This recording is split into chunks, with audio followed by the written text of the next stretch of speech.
Sink or swim, live or die, survive or perish, I give my hand and my heart to this boat.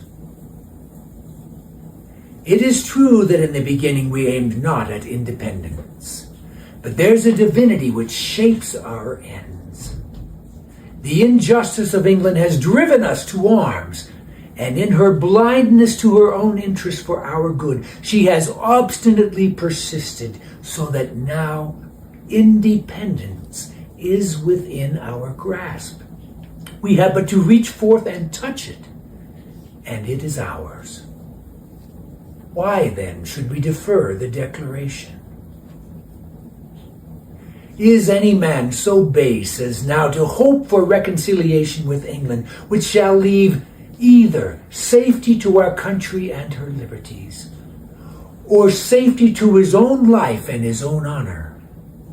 Are not you, sir, sitting there in your chair? Is not our venerable colleague near you? Are you not now both the proscribed and predestined objects of punishment and of vengeance, cut off from all claim of royal clemency? What are you? What can you be while the power of England remains but outlaws? If we postpone independence, do we mean to carry on or to give up the war? Do we mean to submit to the measures of Parliament, Boston Port Bill and all? Do we mean to submit and consent that we ourselves shall be ground to powder and our country and her rights trodden down in the dust? I know we do not mean to submit. We never shall submit.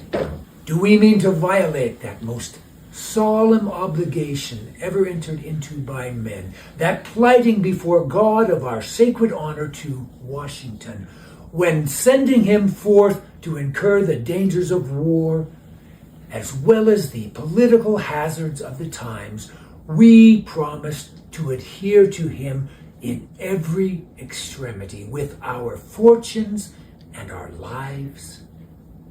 I know there is not a man here who would not rather see a general conflagration sweep over the land, or an earthquake sink it, than one jot or tittle of that plighted faith fall to the ground. For myself, having 12 months ago in this place moved you that General Washington be appointed commander of the forces raised or to be raised for defense of American liberty, may my right hand forget her cunning. May my tongue cleave to the roof of my mouth if I hesitate or waver in my support for him. The war, then, must go on. We must fight it through. And if the war must go on, why put off longer the Declaration of Independence? That measure will strengthen us. It will give us character abroad. The nations will then treat with us, which they never can, while we acknowledge ourselves subjects in arms against their sovereign. Nay, I maintain that England herself will sooner treat for peace with us on the footing of independence than consent by repealing her acts to acknowledge that her whole conduct toward us has been a course of injustice and oppression.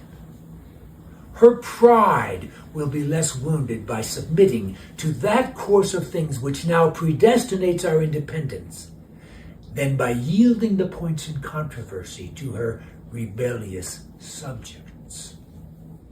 The former she will regard as the result of fortune. The latter she will feel as her own deep disgrace. Why then, sir, do we not as soon as possible change this from a civil to a foreign war? And since we must fight it through, why not place ourselves in a state to enjoy all the benefits of victory if we shall gain the victory. If we shall fail, it can be no worse for us, but we shall not fail. The cause will raise up armies.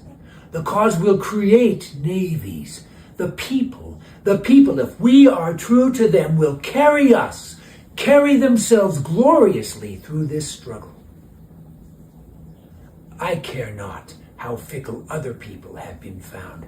I know the people of these colonies, and I know that resistance to British aggression is deep and settled in their hearts and cannot be eradicated. Every colony has expressed its willingness to follow if we but take the lead. Sir, the Declaration will inspire the hearts of the people with greater courage.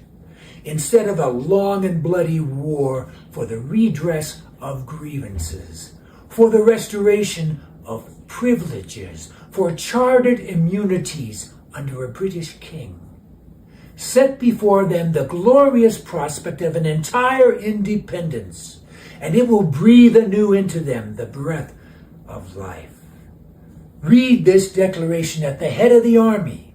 Every sword will be drawn from its scabbard, and the solemn vow uttered to maintain it or to perish on the bed of honor. Publish it from the pulpit. Religion will approve it.